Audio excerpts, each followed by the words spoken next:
work at a school that sends approximately 80 first-year high school Japanese students to English-speaking countries for approximately 1 year to learn English at a host school while staying in a homestay. Unfortunately, though, Japanese students have a poor record of conversational ability in English. So even in spite of pre-departure and orientation programs, host parents often complain that their students' English conversational proficiency is very minimal, and that students would seldom initiate conversation and really only respond to questions with just short replies. For example, the following conversation is taken from an actual recording of a conversation in a homestay and acted out in this video. Hi Yumi. Hi Dad. What did you do today? I had a math test. Oh, I see. We can see from this conversation that it follows a typical pattern.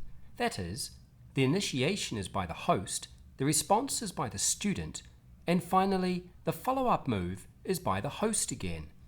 This type of pattern is typically called triadic dialogue. Now, triadic dialogue is commonly used in the classroom, but it is also typically used in the homestay, which is often perceived negatively because hosts feel that it is always their responsibility to extend the conversation. So at first, hosts usually oblige their students by trying to extend the conversations, but after a while hosts start to feel tired and the communication often ceases. Now, in an ideal world, it would be very good if students initiated conversation in their homestay. However, research shows that students really do this. Really, the student's response is what is termed a transactional language exchange, which is typical, say, in a bank or a restaurant, where the aim of the conversation is to exchange information in order to purchase something. However, exchanges or conversations that take place in the homestay are often aimed at building solidarity within the family.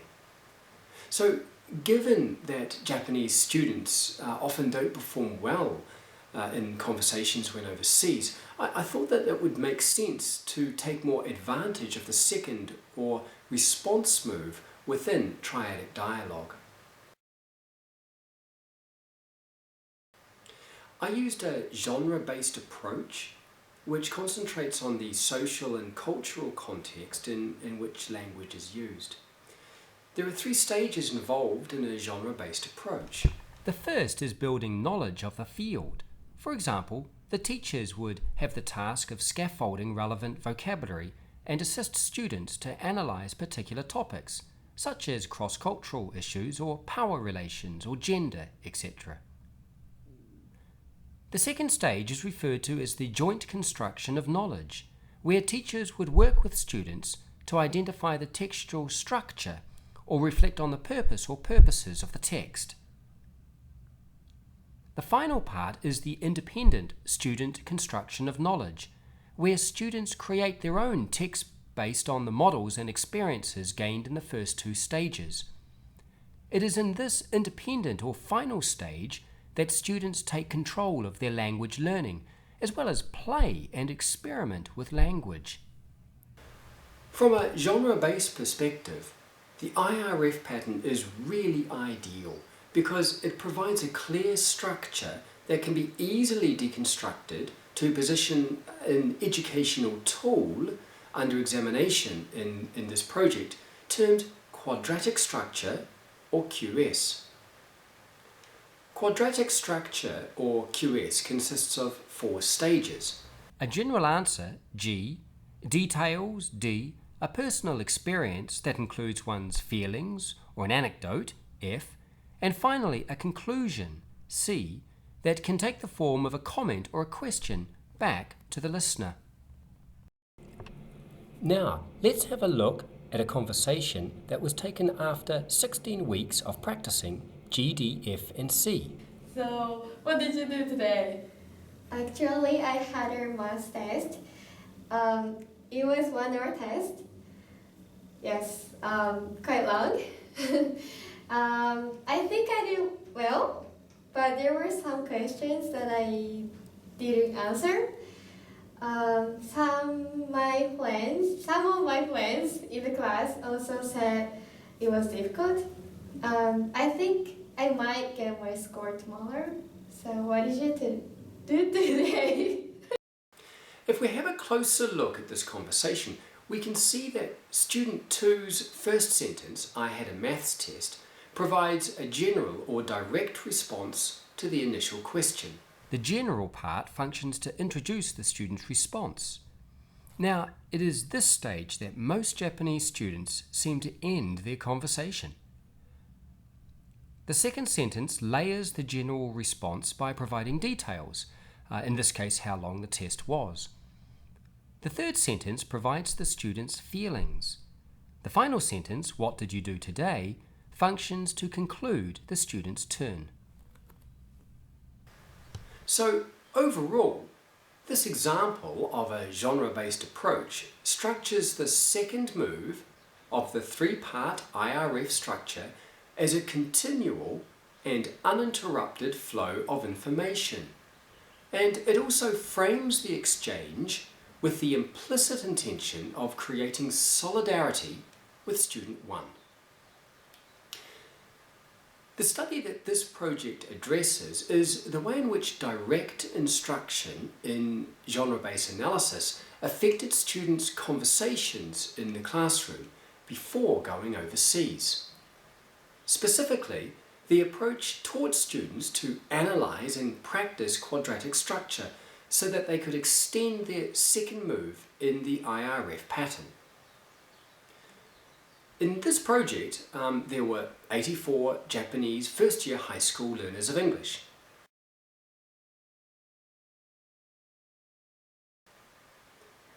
On the first day of class, all of the students were asked to respond to simple questions such as, what did you do today? Or what did you do last night? They also deconstructed original Homestay transcripts and analysed turn-taking as well as differences between transactional and interpersonal conversations.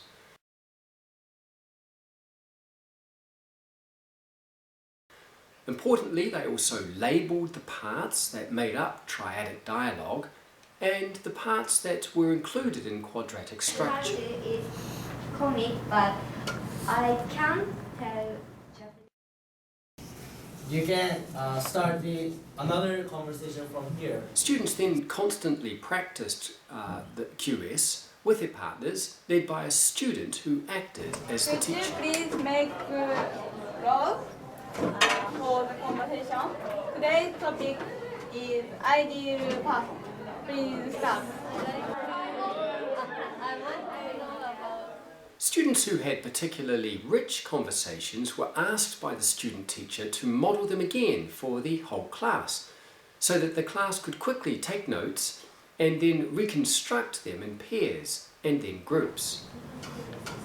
I want to search the Japanese restaurant. Students were then asked to comment on the conversations, particularly how it was constructed and the places that could do with improvement or extension. I like Japanese culture too, so I'm interested in. Every fourth student's pre-assessment interview was selected and transcribed, resulting in a total of 21 pre-assessment transcriptions. Each of the transcripts were then coded to highlight the IRF pattern. Next, the student's second move within the IRF sequence was coded to isolate the parts within QS, that is, the general, details, feelings, and conclusion or question. Finally, the number of words, phrases, and sentences within each step of each student's response in the second move were categorized and counted. This was compared to the teacher words, phrases, and sentences. We can also have a look at a comparison in week 16 of the post-assessment. These results have been compiled graphically. As shown in Figure 1 on the pre-assessment, the total number of student words uttered in a single conversation averaged 19, while the number of teacher words averaged 30 per conversation. In contrast, on the post-assessment, student words averaged 74, but the number of teacher words averaged only 30. If we look at Figure 2, the average number of student phrases increased from an average of 10 on the pre-assessment to 35 on the post-assessment,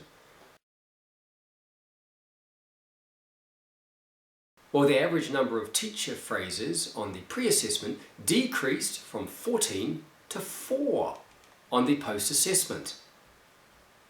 Finally, in Figure 3, the average number of sentences that were spoken by students increased from 6 on the pre-assessment to 24 in the post-assessment.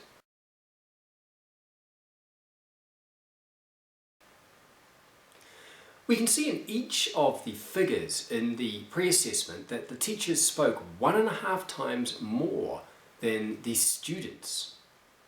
In addition, the students did not use any conversational structure to extend their conversation. Instead, they used just short, transactional type language. Consequently, there was little solidarity between the teacher and the student. On the post-assessment, it was found that students spoke 8 times more than their teachers. Post-assessment data confirmed that the focus on IRF conversational structure in general and genre-based analysis in particular allowed students to better understand conversational roles and experiences. Overall then, the genre-based approach allowed students to engage with their peers, create solidarity with me as their teacher, and also maximise any opportunity to extend and create meaningful communication. So through practice, students became adept at managing conversational moves and structure, and they also reflected on their roles in the conversation a lot more. I also think that the approach empowered students to elaborate using their personal knowledge and experiences, something which is rarely found in the English-Japanese classroom. In conclusion, this project demonstrates the effectiveness of a genre-based approach and a move away from traditional approaches such as grammar translation or a teacher-centered classroom. It is hoped that the genre-based approach will more successfully prepare students for more meaningful and engaging communication within their homestay experience. Thanks for listening. I've learned calligraphy